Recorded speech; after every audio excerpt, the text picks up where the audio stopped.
Well, that was depressing. That was really depressing.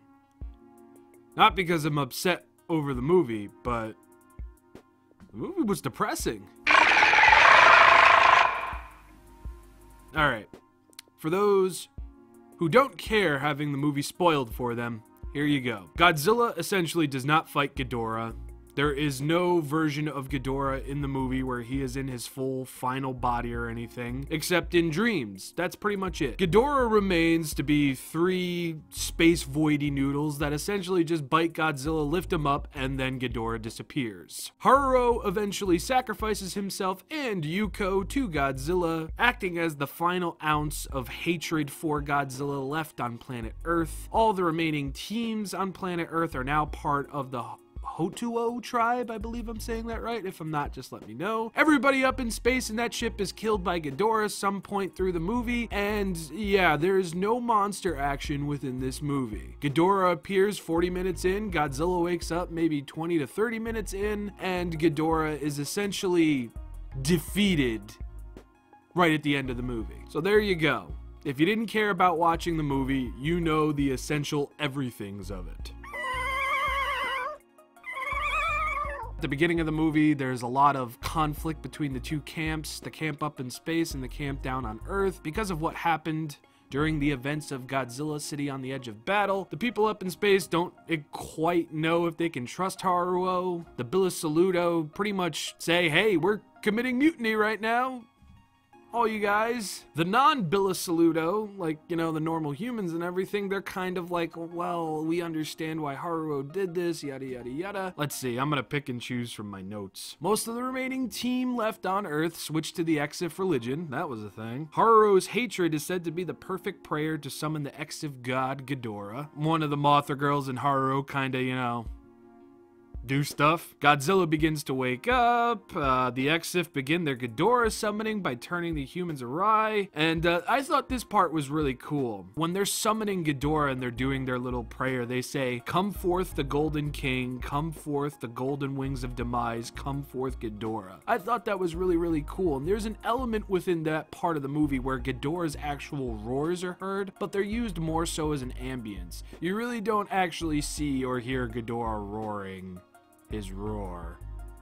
Yeah. Ghidorah finally shows up 40 minutes in and attacks the ship. People die, the engine room blows up. Essentially, that ship out in space is Dunyan Rings. Everybody on that ship is dead. Godzilla finally wakes up. I mean, you probably guessed it, Godzilla's asleep for a better part of the movie. He ain't too happy about Ghidorah's little swirly cloud show, so he's like, alright, do I gotta put the beat down on y'all? And then Ghidorah decides to descend from his little void balls up in the sky, and Godzilla gives us a pretty awesome roar. This scene was really cool. Godzilla charges his atomic breath and he shoots it at Ghidorah, but Ghidorah is able to bend space and reality and it kind of just bounces off of him. I thought that was pretty cool. See, Godzilla can't attack Ghidorah, but Ghidorah is able to attack Godzilla by biting him, and he starts sapping his energy and stuff. Ah yeah, one of the Mothra girls was eavesdropping on Metphies, talking to the rest of his Exif boys, and it is implied that she dies. She's not dead, thank God. We already have one dead waifu. And that's 50 minutes in. Metphies lets Haru in on his people's past, claiming he's offered many people and planets to Ghidorah, including his own. The blessing to be destroyed. Yeah, that kind of happened. So Ghidorah apparently destroyed the Exif planet. A few priests or people were, you know, they were shown mercy, and now they spread the wonder of Ghidorah across the galaxy to other peoples and planets. So, yeah, that's kind of fucked. Metphies is facing the carnage between Ghidorah and Godzilla, and it turns out that one of his eyes is that little Exif symbol, the Ghidorah symbol or whatever. And it turns out that Ghidorah and Metphies and Haruo and Godzilla are somewhat connected. Haruo has a Kingdom Hearts moment. Yeah, and he's floating through nothing. He's going throughout the past, witnessing certain events, including the Hiroshima bombing. We get to see Haruo as a kid again, and there's this whole back and forth with the person who's holding Haruo's hand as a child being his grandfather and being Metphies, and Metphies is essentially trying to convert Haruo over to the Exif religion to give birth to the real Ghidorah, I'm assuming. And while all this is happening, Godzilla starts to become Scarlet Godzilla, and as that's about to happen, it goes away because Ghidorah's like, I'm a nom nom nom, I want your energy, blee. Haruo is then guilted into sacrificing himself by being shown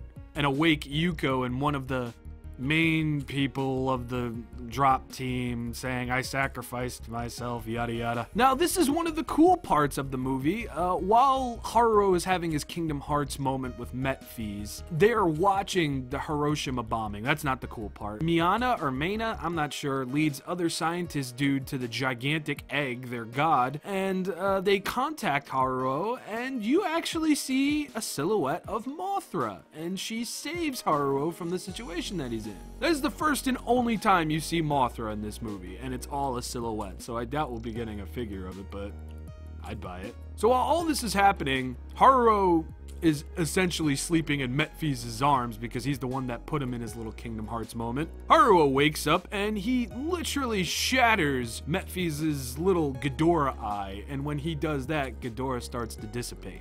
Smoke consumes the earth, Godzilla's pissed off, he's got Ghidorah in the King Kong position and essentially rips off his lower jaw at one point, and then Godzilla starts destroying the three void balls up in the sky, essentially defeating Ghidorah, and that essentially clears the skies and Godzilla saves the day once again. So while all this is happening, Metphies is dying, Haruo apologizes to him and starts crying, and that's when Metphies tells him, as long as you breathe, Ghidorah is watching you. And then we get Live and Die by Zai, and we get shown a bit of a slow motion slideshow of all of the remaining humans adapting the Hotuo's the Hotuo's way of life, like they all become part of the Hotuo tribe. And Professor Dude, whose name I still forget, his name is literally uttered once in the movie, he says that he started one of the remaining vulture mechs that was left over from City on the Edge of Battle. And Haruo has like a mini like Kingdom Hearts moment, and he basically realizes, okay, as long as I exist and as long as this thing exists, shit's not going to get any better. Oh, did I mention that he married one of the Mothra twin girls and got her pregnant and everything? Or at least that's what's implied. He picks up Yuko's body, they go into the vulture, and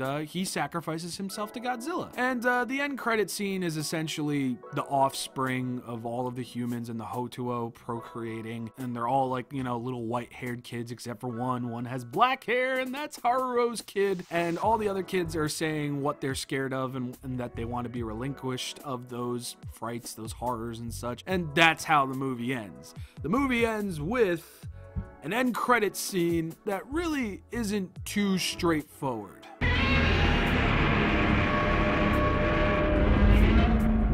Alright, so for those who are still around, now comes my opinions on the movie. I've kind of been somewhere in the middle when it comes to this whole anime trilogy. You know, I've been very positive when it comes to the figures for the most part, and with Planet of Monsters and City on the Edge of Battle, there's been a lot of upsetting parts between the two, but I don't essentially hate the movies. Now, last night, I rewatched Planet of Monsters and City on the Edge of Battle in preparation for this, in hype of this. Going through them, I guess you could say a full-on third time now. I really do appreciate the movies, and even though there was a lot of false advertisement with the second one, and I've learned to somewhat appreciate them for the differences that they're bringing to the Godzilla franchise. And watching Planet Eater, I was more focused on what was going on with the humans, and I mean, well, that's essentially the majority of the movie, human drama, which, you know, is normal in Godzilla. But this movie was really depressing to watch just because there really isn't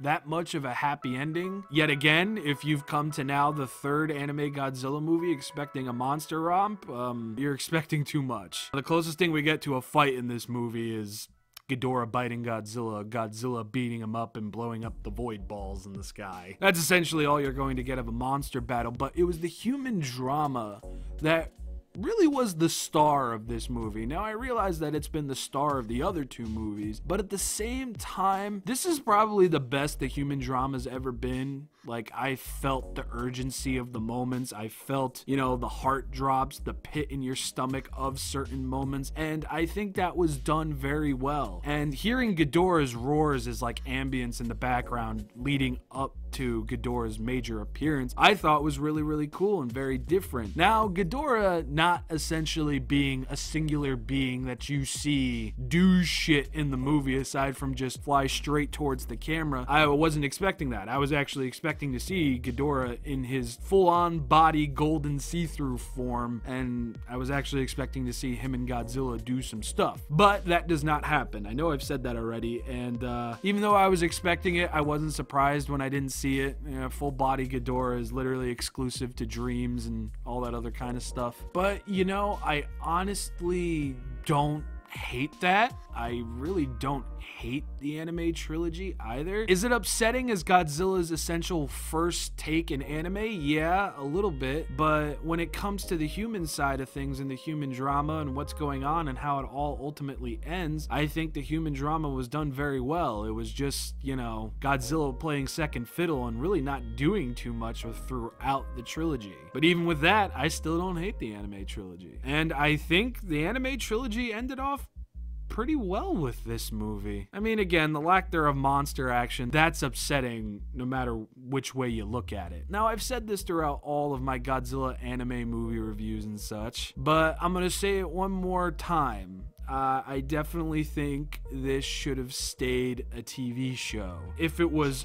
truly originally supposed to be a TV show. I don't know if it was ever officially confirmed that this started out as a TV show, but I feel like if this started out as a Netflix series and let's say the series itself started today, I feel like not only would we be able to get to know the characters a bit more aside from, you know, the main characters, but I feel like more Godzilla action and such could have been strewn throughout, like, let's say a 12 episode or even a 24 episode series. The fact that this idea was cut into 3 movies and was essentially and only made to tide the Japanese fan base over until Toho could make their own Godzilla movie again, I feel like that drastically hindered it. Whether those are the actual events or not, I'm not sure, but if they are, yeah, this should have stayed a show. Now, talking about all 3 movies as a whole, they were very, very different, and they definitely had their own things going on for sure, but there are certain things you don't do when it comes to making a movie, and that's, you know, false advertisement. Like with City on the Edge of Battle, there was no Godzilla versus Mechagodzilla, it was just Godzilla versus Mechagodzilla City. You know, Godzilla Planet of Monsters, we were shown and told about all these different monsters that would be showing up, but they showed up in the intro. And now with Godzilla Planet Eater, you know, we're shown and given this Ghidorah figure of Ghidorah being in his full form, but we don't see Ghidorah in his full form, essentially. We just see him as space noodles. Even though it was never officially told, hey, you're going to see Ghidorah in his full form. I mean, essentially you do, but he's just a silhouette. You understand where I'm coming from here? There's certain things about this anime trilogy that honestly should have been handled a little bit better. You know, I understand that the Ghidorah figure and the images were probably sent out to do like damage control and such, but I guarantee there's going to be a lot of people not pleased with this movie because you only got to see Ghidorah in space noodle form. Me personally, I don't care. I thought it was a cool new take on Ghidorah. Pretty sure I've said before, I really don't care if Ghidorah showed up in his, you know, full body or not. I thought it was really cool how he snaked down from the sky and attacked Godzilla. I thought that was interesting. Interesting enough to the point where I feel like we definitely should have been shown more of that and not just, I'ma bite you, let me get your energy. And the ending of Haruo and Yuko's story, again, is depressing. A better sacrifice for humanity and all that. Rather anime tropey, but, you know, I've come to expect that from the trilogy at this point. Overall, I think Godzilla Planet Eater is probably the best one out of the 3. I would actually rate it Planet Eater, Planet of Monsters, City on the Edge of Battle. Actually, City on the Edge of Battle and Planet of the Monsters, I would say that they're at a decent tie, just because Planet of the Monsters did a couple things better, while City on the Edge of Battle did a couple things better. Combine those two into a singular entity, so I would say Planet Eater is the best, while Planet of Monsters and City on the Edge of Battle is second/third best. I don't know. In all honesty, I don't hate the anime trilogy. I actually really enjoy the anime trilogy, and if Netflix ever plans to release these on Blu-ray here in the States, I will be picking them up. But I don't mind the changes done to Godzilla. I don't mind the changes done to Ghidorah. I don't mind the changes done to Okay, I do mind the changes for that, mainly because we didn't get to see Mechagodzilla in action. Again, if this was a show, I feel like we definitely would have seen that. But anyway, would I call this anime trilogy a success? No. Would I buy these on Blu-ray like I said I would before?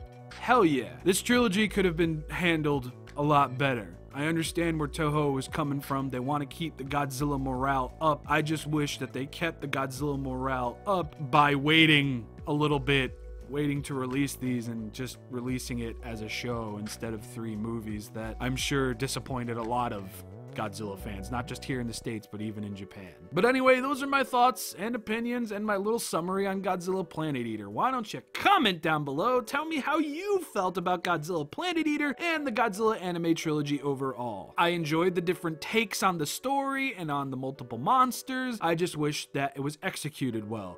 Great ideas, piss poor execution. I brought that back. I have been ShinRobjira. I hope you enjoyed my review. If you're not subscribed to the channel, hey, why don't you smack that subscribe button? I'm posting Godzilla content all week this week. Gonna be doing a Godzilla stream tomorrow, and I've got a couple more figure reviews dropping this week, and tomorrow night we're going to be waiting for the release of that little Godzilla short that's being released in honor of the opening of the Eiji Tsuburaya Museum over in Japan. So let's hope we get that. And yeah, hope you enjoyed. Thanks for watching. See you next time.